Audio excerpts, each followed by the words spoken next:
Buenas, buenas de nuevo. Hola.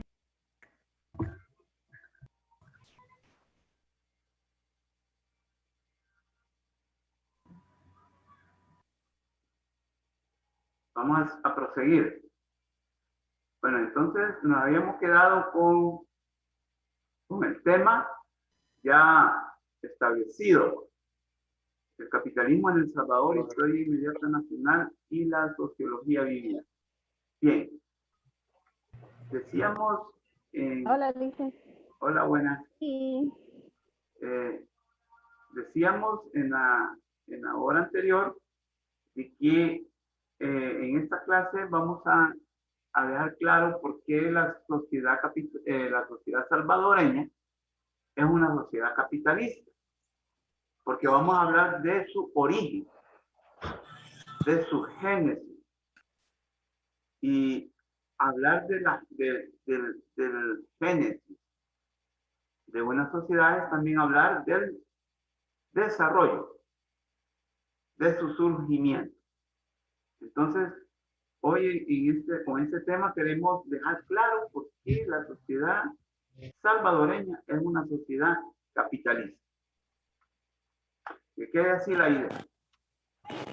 Bien, entonces, pero resulta que es necesario hablar entonces, de,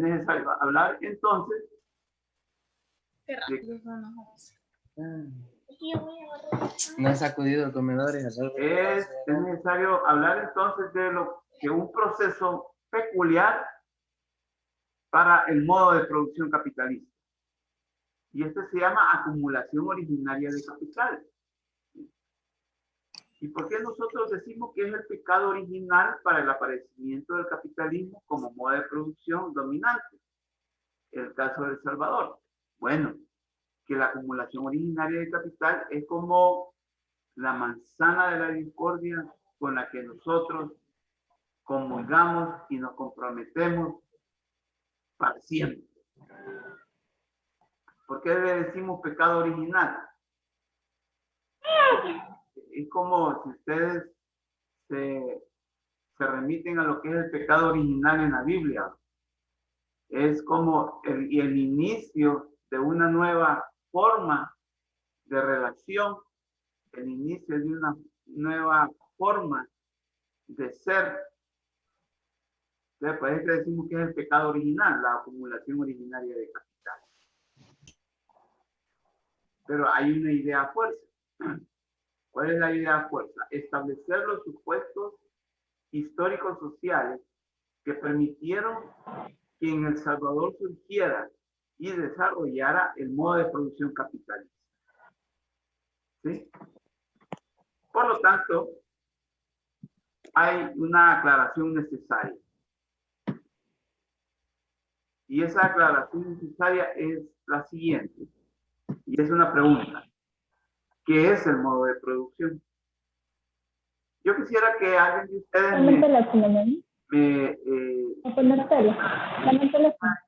esta diapositiva. ¿Quién me lee esta diapositiva? Yo se la leo, Lick. Bueno, adelante. La forma de una sociedad en términos más apropiados, acción económica social determinada, organización económica de bienes y su consecuente distribución, circulación y consumo para la satisfacción de las necesidades materiales y espirituales. Gracias. O sea que el modo de producción es el modo, es la forma, ¿sí? Es el cómo una sociedad produce. ¿Sí? Es el cómo una sociedad, o como decimos aquí, una formación económica y social, hace la vida material, produce la vida material. Pero lo que yo quiero recalcar es el cómo. ¿Sí? Entonces podemos decir la siguiente idea, plantear así la problemática. Es necesario señalar o advertir que el modo de producción como categoría de análisis es abstracta y pura, porque es válida su aplicación para todo tiempo y lugar. ¿Por qué decimos eso? ¿Por qué decimos que es una categoría de análisis abstracta y pura? ¿Por qué creen esto? ¿Por qué creen ustedes que decimos esto? Porque el modo de producción es algo que desde la historia de la humanidad, podemos partir durante toda la historia de la humanidad, el modo de producción siempre ha existido. O sea que el modo de producción no solo es de ahora, sino que desde que la humanidad empezó a tener una vida productiva, una vida organizada, una vida en la cual se satisfacía sus necesidades desde una vida material, desde una vida también espiritual. Por lo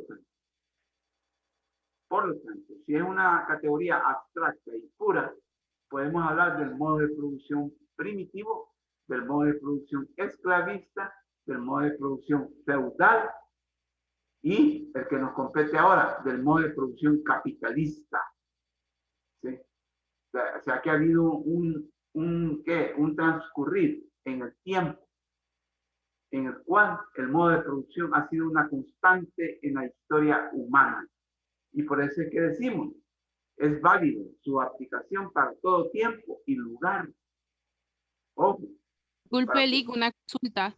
Entonces, sí, este capitalismo viene surgiendo casi al mismo tiempo que el materialismo histórico. Después de la revolución industrial viene a tomar su auge, podríamos decir.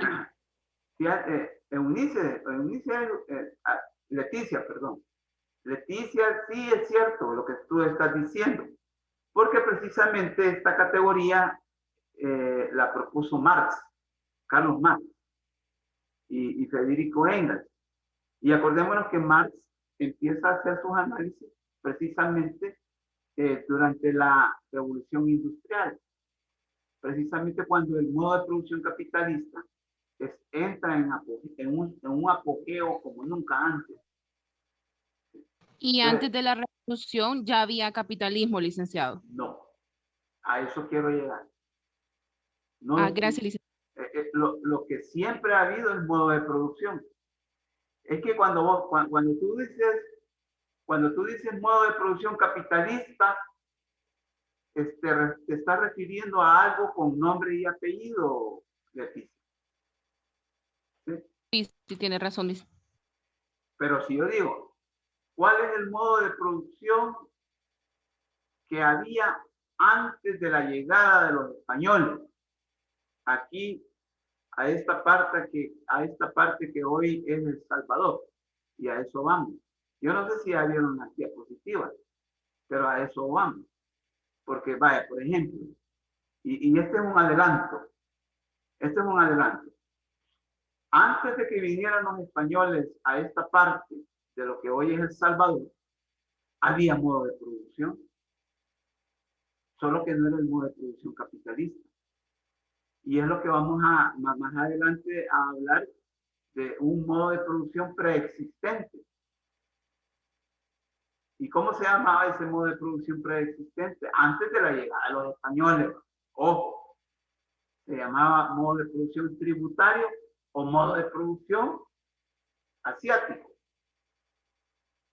Ojo con eso. No se llamaba modo de producción capitalista.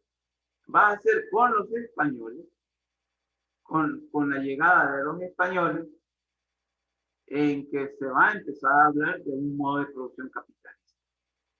Que quede claro, ya que Leticia... Licenciado. Sí. Perdón que le interrumpa, no es cuando,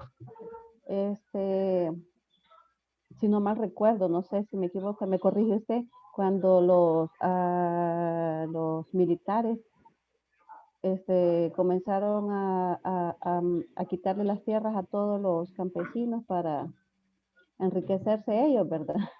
Que incluso hasta agarraron hasta las propiedades que no tenían dueño, pues. Algo así me recuerdo. Zaira, fíjate que no. Ole. O sea que no, y eso es magnífico que tú preguntes. Es cierto, los militares en ciertos tiempos, en ciertos momentos de la historia del país, han tenido mucho que ver. Han tenido mucho que ver en cuanto a la forma de tenencia de la tierra. Pero no es precisamente a principios, ojo, a principios de cuando vienen los españoles. O sea que mira, Zaira, nos estamos remontando a 200 años, a más de 200 años. Imagínense qué maravilloso es la ciencia de la historia. Que yo puedo hablar de hace más de 200 años de historia. Hoy, aquí en El Salvador, en una clase de sociología, en pleno siglo XXI, fíjense. Entonces, Zaira, yo lo que te puedo solicitar es que vayamos como teniendo un poco más de paciencia para poder aclararte eso que tú me acabas de decir. Ahorita como sería como muy prematuro. ¿Sí? Ok, dice, ¿Verdad? perdón. No, y es que no es para que también pidas disculpas, yo estoy de acuerdo, pero es una situación muy delicada que tú has tocado, y entonces en esa forma también hay que tratarlo. Ojo Está con bien, licenciado. ¿verdad? Está bien. O sea, porque te metiste a un sector social que sí, en realidad, ha tenido mucha intervención en la historia. Incluso a lo que vos te referiste a la tierra, pero no precisamente al principio, sino que ya lo vamos a ver ahí por 1932 con él. Ah, ok. ¿Verdad? Ah, pues como que me adelanté un poco. Así es, o sea, es como cuando uno le dice, respire, hijo, respire, algo así, ¿viste? Pero ya vamos a llegar a eso, Zaira, y te felicito, Gracias, yo aplaudo tu inquietud, créemelo, pero ya vamos a llegar a eso, ¿verdad? Entonces, en realidad lo que decía Leticia, es cierto, va a ser precisamente ahí en el siglo XIX en que Marx va a hablar del modo de producción como una categoría de análisis, ¿sí? Pero va a ser ya como una forma científica. Y a él, precisamente, es que le debemos el aporte de haber acuñado esta categoría de análisis, el modo de producción. Porque antes le decían de otra forma, pues, ponerle forma de organización o modo de organización. Entonces va a ser con Marx y que propiamente vamos a hablar de un modo de producción. Bien. Zaira, ¿me podrías leer esta diapositiva, por favor? Claro, licenciado. Dice, es decir, que desde que la humanidad registra una organización sistemática y sostenida de la producción como la forma más amplia de apropiarse la naturaleza para satisfacer las necesidades fundamentales, es que podemos establecer una forma, modo, sentido y ritmo de la producción, o en otras palabras, desde que existe concientización, organización y movilización en torno a las necesidades humanas, ha habido, hay y habrá modo de producción dominante. Correcto, qué bueno. Fíjense que esta idea como que nos empieza a aclarar, nos empieza a aclarar de que siempre en la historia de la humanidad ha habido modo de producción, pero no siempre en la historia de la humanidad ha habido modo de producción capitalista, Leticia. Y digo Leticia porque ella como que trajo a colación mucho esta idea. Ha habido siempre modo de producción, Leticia, y para todos también. Lo que no siempre ha habido es modo de producción capitalista. Ojo con eso. Siempre que ha habido forma de producir organizada, consciente, y aquí Zaira leyó algo, movilización. Imagínense. Ha habido modo de producción dominante. Y aquí como que ya vamos aterrizando, ¿verdad? Vamos aterrizando. El caso de El Salvador. Aquí como que le voy a solicitar que pongan mucha atención. Porque ya estamos hablando de algo más concreto, de algo más específico, de algo más particular. El caso de El Salvador. Vamos a ver, Leticia, léemela, por favor, esta diapositiva. Con la incursión interesada de los españoles en 1525 es que se puede plantear la génesis y posterior desarrollo y sustitución hegemónica de un modo de producción preexistente por otro en forma violenta y extensiva. Es decir, que antes de la invasión de los españoles, la sociedad indígena había desarrollado y organizado plenamente una forma organizada de satisfacer sus necesidades. El modo de producción tributaria o Marx también planteó como modo de producción asiático. Gracias, Leticia. Hoy como que empieza a verse más claro la situación. ¿Sí? Antes de la llegada de los españoles ya existía modo de producción. Solo que se llamaba modo de producción tributario. Disculpe, licenciado, ¿y ese modo de producción en qué consistía? Como satisfacer sus necesidades, pero no de una manera lucrativa, podríamos decirlo, o cómo podríamos definirlo. El modo de producción tributario, que los historiadores hablan, es un modo de producción en el cual se concentraba la producción, en ese caso, ya vamos a ver que va a ser la agricultura. Lo que la agricultura producía era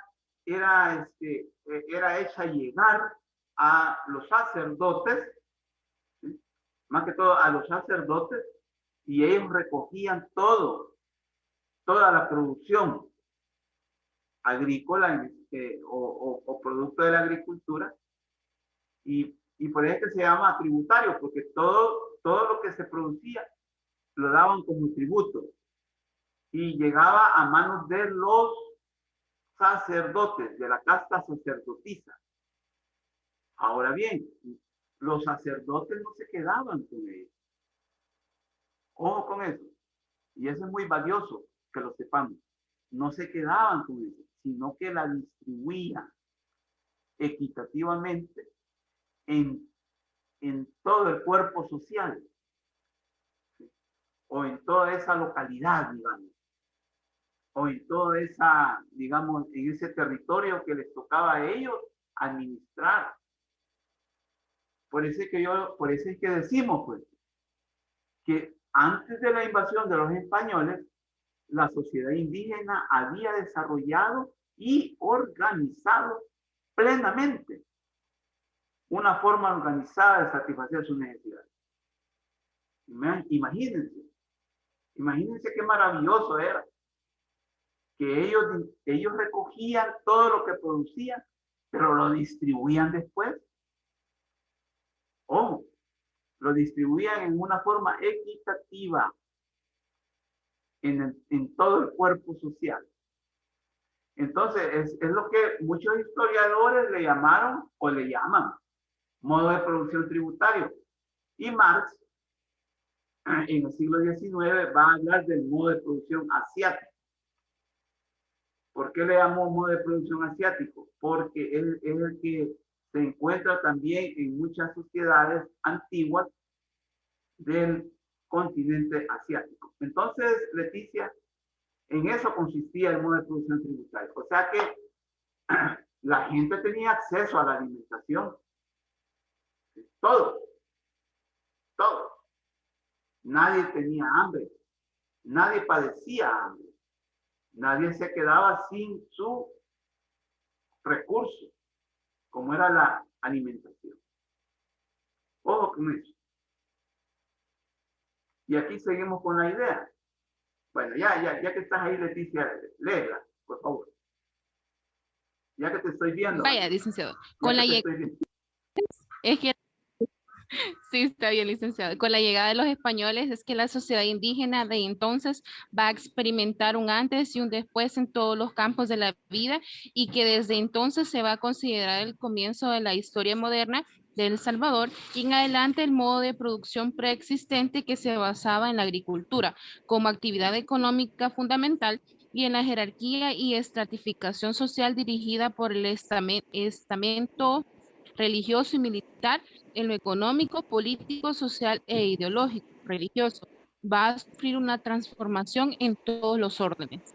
Gracias, Leticia. Entonces, esta es la consecuencia inmediata que se va a registrar. Que se va a registrar a nivel interno con la llegada de los españoles. ¿Sí? La llegada de los españoles va a partir en un antes y en un después la historia de la sociedad indígena, ¿sí?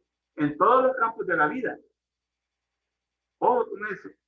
Y entonces es a partir de ahí en que en un modo, digamos, moderno, es que vamos a hablar de la historia moderna de El Salvador.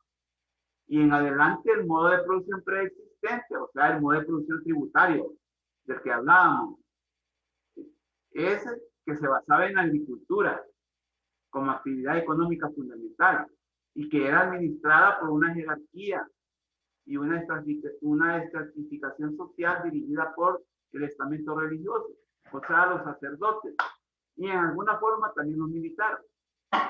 Ellos administraban todo en lo económico, en lo político, en lo social e ideológico.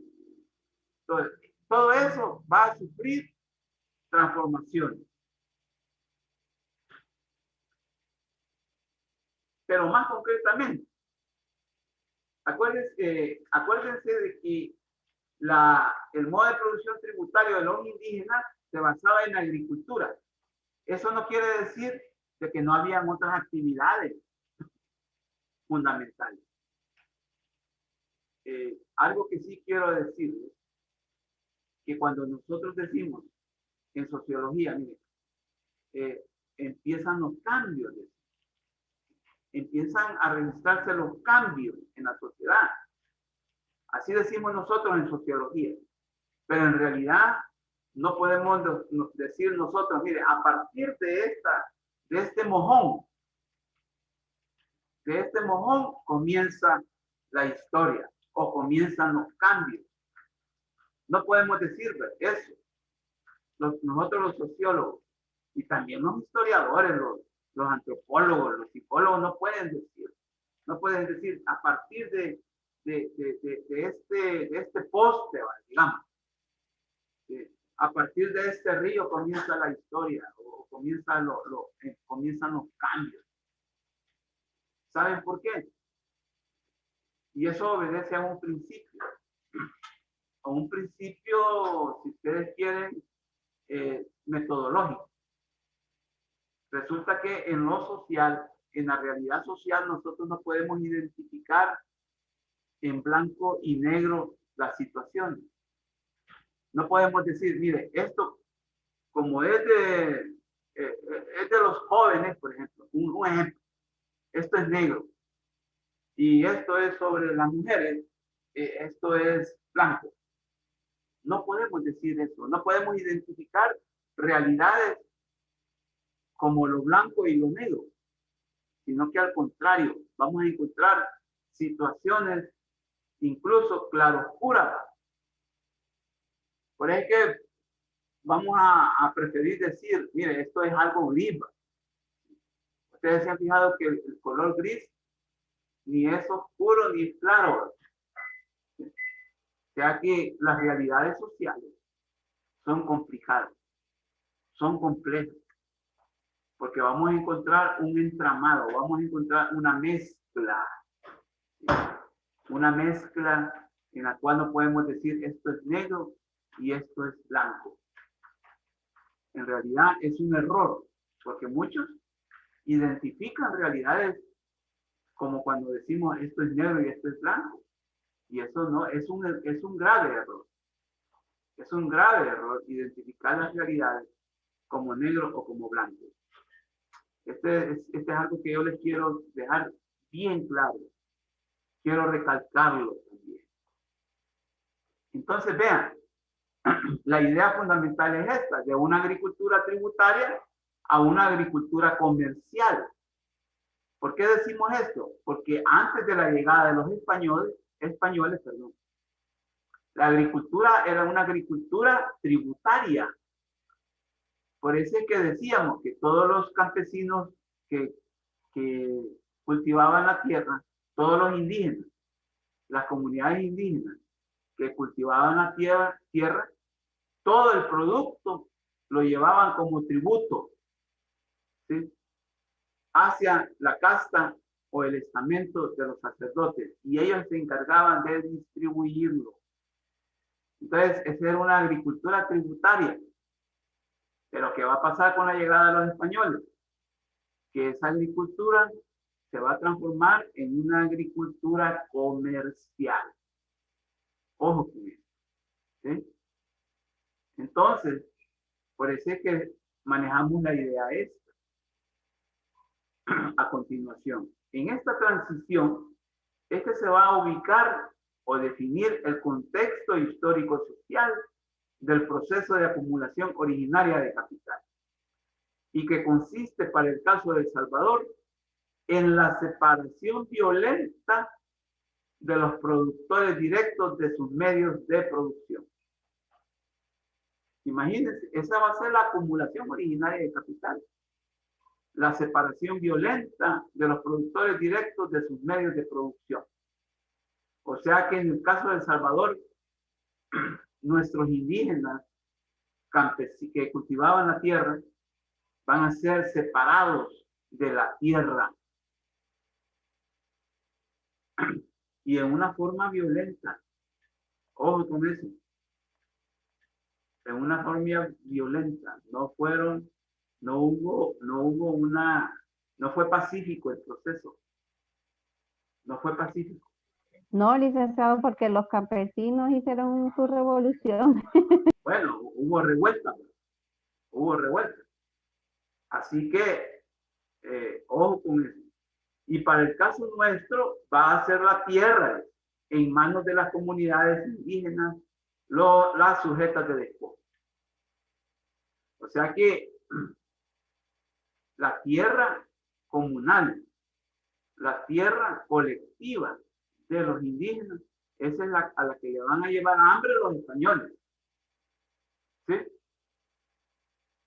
Que es a la que le van a llevar hambre. Y por eso van a ser sujetas de despojo. Así las cosas. Y este no es invento de Miguel Molina, ni de nadie. Ustedes lo pueden encontrar en todos los documentos de análisis de la historia de El Salvador. No estamos mintiendo. No, porque eso pasó, por eso le hice la pregunta. Ajá. Sí, claro. O sea cuando por la producción en aquel entonces era del algodón, pues. Por eso le quitaron las tierras a los indígenas para producir el café, cuando comenzaron a exportar el café. Correcto. ¿O no? Por eso es que vamos a aclarar algunas situaciones. Fíjense que los españoles,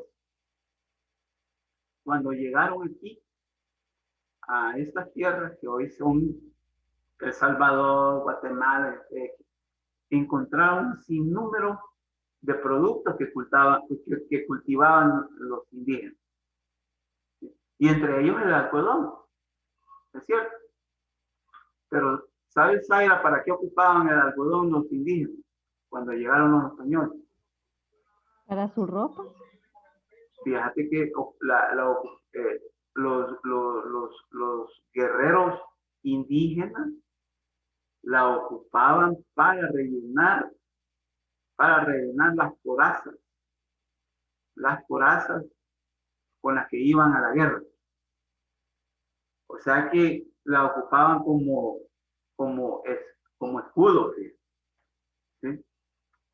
O sea que todavía ellos no le habían encontrado esta utilidad textil. Porque Oh, eso es lo que tú me estás diciendo. sí. Para la ropa. Decir. No, fíjate que no. Porque precisamente la importancia del algodón va a ser sujeta de que como se ocupaba en Europa para hacer hilo, por ejemplo, para la industria textil europea, es que se va a impulsar el cultivo extensivo e intensivo del algodón. Porque acordate que ellos venían con ideas lucrativas. Ellos venían con ideas de cómo sacarle lucro a todo. Acordémonos de que nuestros indígenas eran pacíficos. Nuestros indígenas vivían en una forma equilibrada.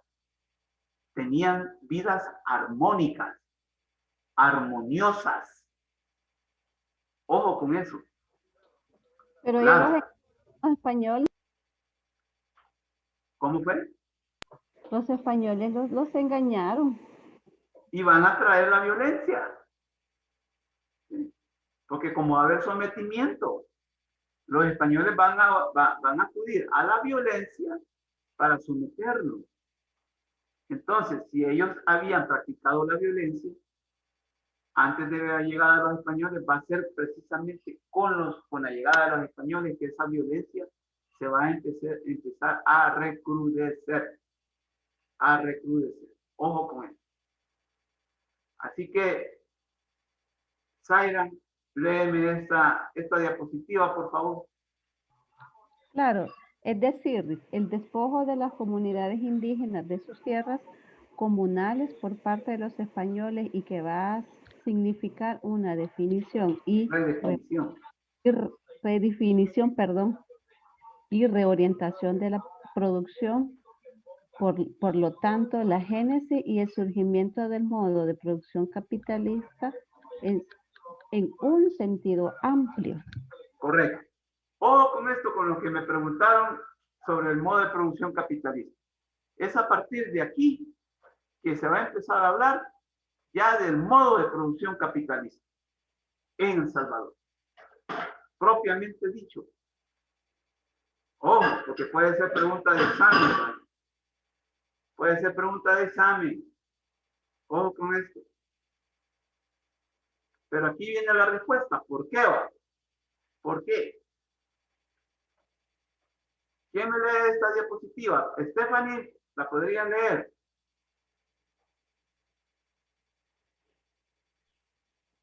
Por favor.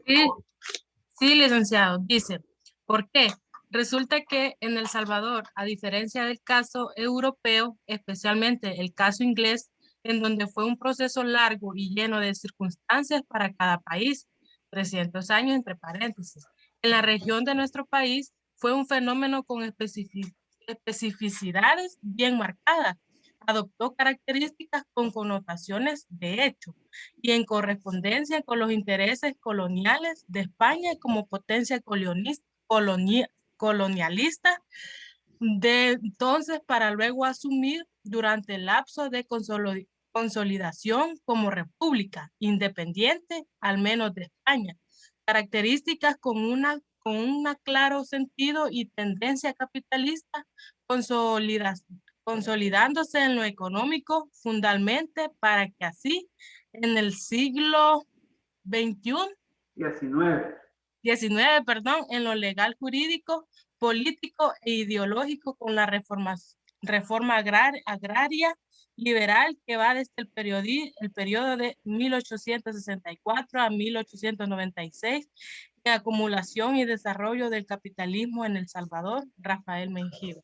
Bueno, esto, todo lo que Stephanie ha leído está sumamente fundamentado, está sumamente argumentado por muchos historiadores que han analizado en una forma seria la historia de El Salvador. Fíjense bien, estamos comentando y analizando la acumulación originaria del capital en El Salvador. Fíjense, resulta que en El Salvador, a diferencia del caso europeo, el caso europeo fue larguísimo, 300 años. Fíjense, en Europa 300 años duró la acumulación originaria de capital. O sea que hubo generaciones enteras. Ojo, hubo generaciones enteras que vivieron en medio del proceso. ¿Sí? Acordémonos que la vida del ser humano es corta. Por eso es que decimos que hubo generaciones que vivieron en ese proceso.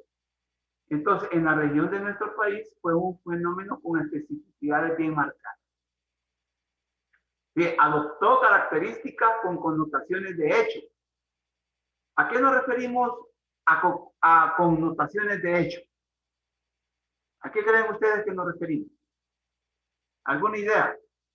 Leticia, ¿tienes alguna idea? ¿Qué es una connotación de hecho? Como enmarcar algunos hechos o resaltar algunos hechos. Estás por el rumbo de esta situación.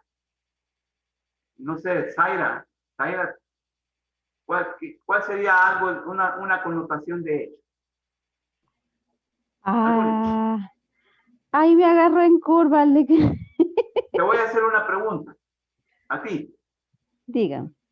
Como tú eres madre de familia. Sí. Si no soy tan indiscreto, tú eres casada. Sí. Vale.